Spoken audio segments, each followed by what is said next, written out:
when I was in college, we had this event where all the student clubs would come together and give the rest of the student population a chance to see, what is it that they're working on.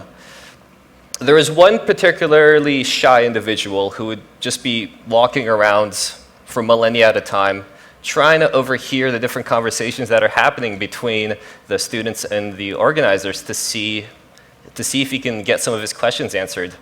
Well, that individual was me, and I had a really tough time trying to put myself out there and finding a place to fit in. It wasn't until I met the student club who were eager with working with different neurotechnologies and finding applicable ways for brain-computer interfaces for consumer technology. Their ideas were crazy, mental even. That was actually the name of the group, McGill Enthusiasts for Neurotechnology, AL. It's a bit of a stretch, I know, but still pretty clever. I'm incredibly proud of my younger self to have had the courage to go up there and introduce myself, because it ultimately put me on the path to success. And not only was I just taking as much knowledge as I can, but I was also contributing back to the projects. And I'll be talking a little bit more about some of these projects. Now, I would have never been able to guess that after this, I'd be starting a medtech startup called Aifred Health, or become a software engineer at Microsoft. And I would be completely surprised if you told me that I'd show up on Forbes' top 5 AI entrepreneurs on the rise. Wild. Now, with some of these individuals from this group, we banded together and we wanted to compete in the IBM Watson AI XPRIZE. I'll talk a little bit more about this later, but for now, we were students at the time with pretty much zero resources, and we wanted to create something that meant something. And looking at all the different competitors, we would not have anticipated that we'd be placing in the top spots in the milestone prizes these past few years. And also, I wouldn't have been able to guess that we would reach to over 25 contributors in such a short time span. But ultimately, what brought all these wonderful people together is our mission to find personalized treatment plans for patients suffering from depression. We want to help empower doctors to give them the right tools they need so that they can better treat their patients to lead to happier and healthier lives with the power of artificial intelligence. We participate in a variety of wonderful incubator and accelerator programs that elevated us to larger and larger platforms in building our community, including with me here on the stage here with all of you today. In all of my most impactful experiences, I always find myself jumping outside of my comfort zone into the unfamiliar, whether that is starting a project that I initially have no idea how to do or running a tech team within a startup. These are all very demanding tasks that really asked a lot of me, and I had to step up to the plate and give it my best shot. And this is a key point of this talk that's going to be re-emphasizing this growth over comfort mentality. When I was in college, I was learning what it meant to be a great computer scientist or software engineer. But little did I know that the most challenging task ahead of me was actually transitioning to a managerial role and knowing what it meant to lead a team to accomplish a milestone. And, ultimately, there's a lot of challenges with management, including managing expectations or dealing with really tight deadlines or little resources, no money. So it was about as easy as juggling bowling balls with spikes on fire. No easy feat, I would say, except that he makes it look easy. But the way that I conquered some of these challenges is through clear and concise communications. People have a tendency to shy away from admitting that they don't know something or that they did something wrong. That's just human nature. But in the same vein, if you give your team a chance, give yourself a chance to say what's on your mind, it's actually going to save you a lot of hassle in the long run. But let's break this down even further. When it comes to decision-making 101, you have to listen more than you're speaking. And give yourself a chance to understand all the variables at play before you come up with different solutions. People will often just agree to do something in order to deflect the question, and often regret it coming back a week later saying that they actually didn't know how to do it, and now you're still stuck at square one. Be acutely aware of your strengths and weaknesses. This is going to save you and your team a lot of time when you're all on the same page and you know what's feasible and what is not. And it's also going to save you a lot of sleepless nights, especially when you've agreed to do something you have no idea how to do. So that's something you want to keep an eye out for. And lastly, be decisive. This is going to unify a team so that you're all on the same page and that you're not stuck playing broken telephone. You know, when you can have the best plan in the world, but oftentimes someone's going to throw a wrench in the whole process and you're just going to have to find a way to adapt and be flexible. And no one puts this better than Mike Tyson. Everybody has a plan until you get punched in the face. So I think this here pretty clearly outlines that. And this is something that I've experienced in all of my experiences and adventures. And it's this notion of prioritizing growth over comfort that's going to help you find your best self. When I was in high school, I'd always be asking questions and be curious. And when I actually understood the material better for myself, I was able to be the one who would be answering questions for others. And it gave me the ability to reinforce key concepts and take a step back and be able to see the bigger picture. And a key performing indicator that you actually understand the material is that you can explain it simply to someone else. Also, when in high school, I participated in this 3-month international exchange program where nothing made me as uncomfortable as being thrown thousands of kilometers away from what is familiar into a different city with a different host family, different school, different cultures, and different norms. I felt isolated, but once I gave myself a chance to open up and interact with the people, I actually started to really enjoy my adventures there. But it wasn't until many months or years after this experience that I truly understood the level of self-growth that I actually had undergone. And it wasn't the fact that I went on an international exchange, that's not what I'm saying, but it was something a lot simpler and deeper than that. It's when I put myself in an uncomfortable situation, I grow, and when I'm comfortable, I stagnate. It's this key realization that I had that really helped me unlock my potential and become the person that I am today. And when I came to university, I was introduced to what is a hackathon. And to those who don't know, it's a hack marathon. And the word hack has sort of outgrown its darker roots to mean more experimental and exploratory programming. It gives you a chance to build whatever it is that you want within generally 24 to 36 hours. It became my creative outlet. And I was able to learn different technologies and frameworks, but what it did is it gave me the confidence to try things that I thought were impossible.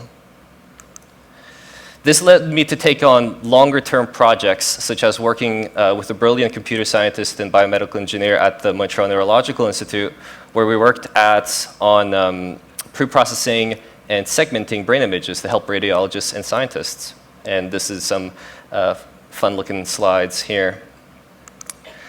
And also, back to that group that I joined earlier, we actually built this tool for users to help predict if they're actually paying attention to a presentation or those who are not, like some of the people in the back.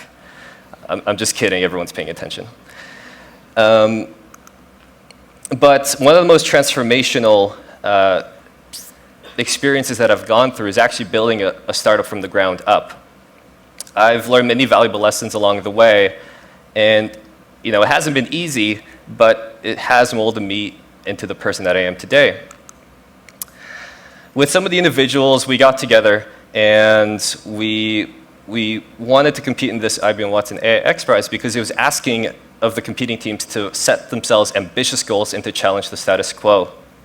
And we came together, we thought about different AI for good projects, and we landed on this simple idea of what if we can predict if a treatment given to a patient suffering from depression will actually work for them? we did some internal research within our networks, and we all knew someone who was suffering from depression. So we knew, just how serious of an issue this was.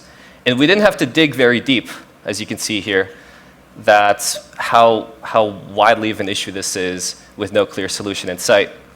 So we put together an application, we sent it out, and to our surprise, we actually got accepted. I took on the mantle of building out some of the core technologies that we're using, and my only managerial role was just making sure that people had something to do. But as more and more people came on the team, I really had to step up and become this mythical people manager, whatever that meant. And so I've had many mistakes when it came to managing in terms of delivering milestones, gathering requirements, and many other challenges. But one thing that's consistent is I'm always upholding values in my interactions with people with respect, clarity, and positivity. Because when you're in such a stressful environment, everyone can use a little more positivity. I'm the type of person who will plan every single detail of an event so that it goes off without a hitch. But unfortunately, startups are the exact opposite of that, and people are constantly throwing roadblocks in your way. And so when you're faced with challenges in front of you, don't immediately just give up and shy away from a challenge. Give yourself a chance to take a step back, take a deep breath, and see what's in front of you, and see if any of those solutions are useful to you. You're always going to be, you're always going to be hit with many challenges, and it's up to you to find what works for you and keep going. Ultimately, when times are tough, it takes a lot of courage to admit one's failure to a coworker or a manager, but that doesn't mean that you're weak. What it does is it provides an opportunity for self-growth. The reason that applications have updates is that they were never perfect to begin with. But when times are too tough, it's important to have these support networks alongside you. That's actually little me there on my dad. And so I can't emphasize this enough. Make sure that you have the support networks to not only celebrate your successes, but to help pick up the pieces when you've hit a crisis, to help get you back on your feet. Don't ask yourself what is the worst that can happen, but instead ask yourself what is the best that can happen in any situation. And it's this key shift in mindset, although it might be trivial, it's going to set you apart from the rest of the pack. And just a brief aside, I'm obsessed with self-reflection and making sure that you look, when times are tough, you look in the past and challenges that seem like the world was ending, you eventually got over it and you became stronger as a result of that. So you think I have it all figured out. That couldn't be further from the truth. But I'm still working on a lot of things such as prioritizing tasks in a world where everything needs to get done. The expectations are up here, resources are down here, and it had to be done yesterday. So I'm trying to be more decisive to help prioritize these tasks. And secondly, I'm invested in what it takes to build a transparent, collaborative, and supportive environment so that people can bring their best selves to work. So I'm just going to quickly summarize some of these key teachings that you can take away from this. The only person you should compare yourself with is yourself. You are all unique, and by extension, your definition of success should be unique to you, whether that's money, status, work-life balance, family, career trajectory, etc., any sort of combination of those. For myself, it means knowing that I tried my best in any given situation, whether that's an assignment, an exam, a project, or running a startup. There's no way that I can regret the outcome of something if I knew that I gave it my all. Reflect on your past successes and challenges and use it to fuel your growth. Don't disregard something that's in the past just because it's in the past. Oftentimes when we get caught up in life, we always put that in the back burner, but we're never thinking about it. You get to know the people around you. You never know who you're gonna run into. Just know that you are an average of the 5 people you most hang out with. So if you're trying to get to learn something new, find someone who knows it and hang out with them. For myself, when I was in college, I was exposed to a lot of extroverted people and a lot of driven and passionate people. And it forced me to put myself in scary situations, but ultimately provided a great support for me to try new things. And lastly, prioritize growth over comfort and take risks. It's natural to feel uncomfortable when you put yourself in these sort of situations. That just makes you human. Now, with all these tools on your tool belt, you're all brilliant. And I want you to make sure that you find a place to fit in, and you try to chase your passions. Whether it's getting involved with a student club or making one if it doesn't already exist. I encourage you to try something that scares you. And when there's a risk of failure, just know that you can always try and try again. One last story I'd like to share with all of you as I wrap up is there are two people very close to me who I wouldn't be here with if they haven't jumped thousands of miles outside of their comfort zones. And those people are my parents. In the years leading up to 1994, my parents, they left everything they've ever known or worked towards so that they can build a better life outside of Romania for not only them, but for my sister and myself. And as soon as they sold everything that they had and put the rest of it in some baggages, and they shipped it off, and when they landed in Canada, they were faced with a multitude of issues, such as how do you find a place to stay? How do you find a place to work? They didn't have their friends or family there nearby to help them, and no support networks there. And so what they did is they just picked up a phone book and started making calls, and they haven't stopped working hard since. Actually, fun fact, that little Pepsi can is the first thing that they bought when they landed. They couldn't afford two of them, so they only got one as a treat, and that's incredibly humbling to me. They inspire me every day to, put myself outside my comfort zone, such as standing in front of the stage and talking to all of you today to share my story, and to make every day better than the last. And I'll encourage all of you to do the same. Thank you.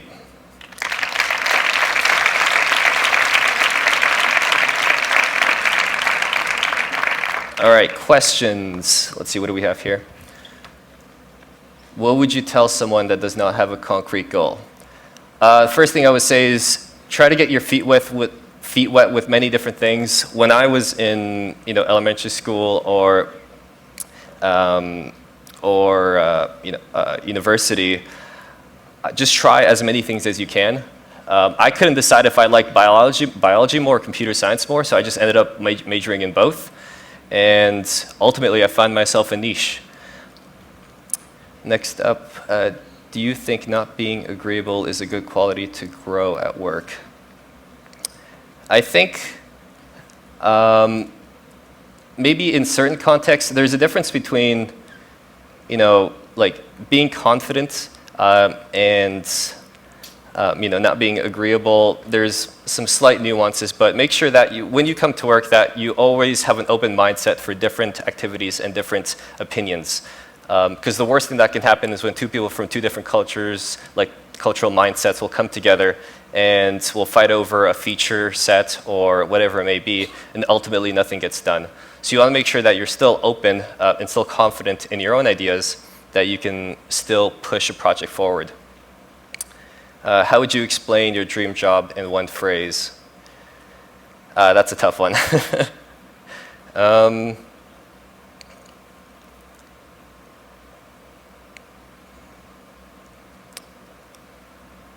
I would say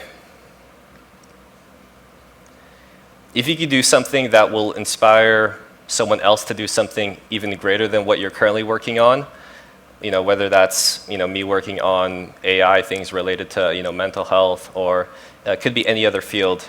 If you can inspire someone else to find what is it that they're also passionate about and pay it forward. So there's a lot of time spent going through school and learning from mentors, but if you can find a way to pay it forward, that would be the ultimate dream job, is to create inspiration. Thank you.